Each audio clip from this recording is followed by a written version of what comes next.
Matthew chapter 13, part 2, the chapter context. Matthew chapter 13 follows Jesus from the overcrowded house at the end of the previous chapter to a crowded beach on the Sea of Galilee. He teaches a large crowd in a series of parables which he doesn't fully explain. However, he reveals their meaning to his disciples inside a nearby house. Jesus pictures the kingdom of heaven as a sower, a sabotaged field of wheat, a mustard seed, and a pearl dealer, amongst other things. He then travels to his original hometown of Nazareth, where he is rejected by the people he grew up with.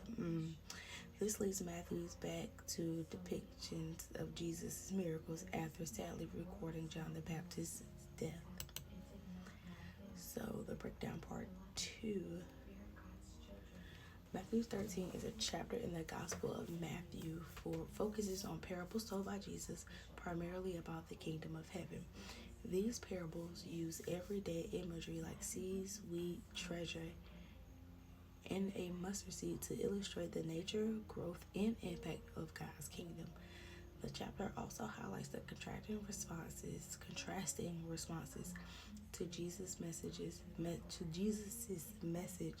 with some understanding and embracing, while others misunderstand or reject it. So, the breakdown of the key themes and parables in Matthew chapter 13. Number 1, the parable of the sower. This parable, Matthew 13, 1 through 9, describes the sower scattering seeds on different types of soil: hard packed path, rocky ground, thorny soil, and good soil. Jesus explains that the seed represents the word of God and the different soils represent different responses to the word. Interpretation: the path represents those who hear the word but don't understand it, and the evil one steals it away. The rocky ground represents those who receive the word with joy but fall away under pressure. The thorny soil represents those who are choked by worldly cares. The good soil represents those who understand, accept, and produce a fruitful harvest. Number 2, the parable of the wheat and the weeds. This parable in Matthew 13, 20 to 30 tells of a farmer who sows good seed, but his enemy sows weeds in the same field. The farmer allows both to grow together into the harvest. When the weeds are separated and burned, and the wheat is gathered into the barn. Interpretation: the farmer represents Jesus in the field.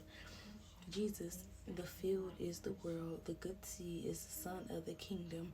The weeds are the sons of the evil one, and the harvest in the end of the age is at the end of the age. It highlights that both good and evil will coexist until the final judgment. Number 3, other parables. The first one is the mustard seed. The kingdom of heaven is like a tiny mustard seed that grows into a large tree, symbolizing the initial smallness and eventual growth of God's kingdom. Leaven.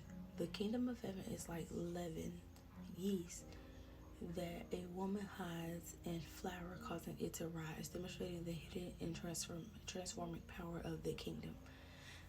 Treasure and pearl. These parables, Matthew 13, 44 through 46, emphasize the immense value of the kingdom of heaven and the need to be willing to give up everything to obtain it. Dragnet. This parable, Matthew 13, 47 through 50, compares the kingdom of heaven to a net that catches all kinds of fish. At the end of the age, the good fish will be kept and the bad fish will be thrown away, again illustrating the final judgment. Number 4, rejection of Nazareth. The chapter concludes with Jesus returning to his hometown of Nazareth, and being rejected by his own people. Matthew 13, 53 through 58. This highlights the theme of rejection of Jesus by those who don't understand his message, despite the clear revelation of the kingdom of heaven through his words and actions. Overall, Matthew 13 emphasizes the following: the kingdom of heaven is a present reality, yet also has a future aspect. It is a hidden reality revealed through parables and not always easily understood. It is a powerful force that can transform individuals in the world. It requires a response of faith, commitment, and perseverance. Ultimately, there will be a final judgment separating the righteous from the wicked. Alright, y'all, so that is all I have for Matthew chapter 13, and I'll see you guys later. Bye.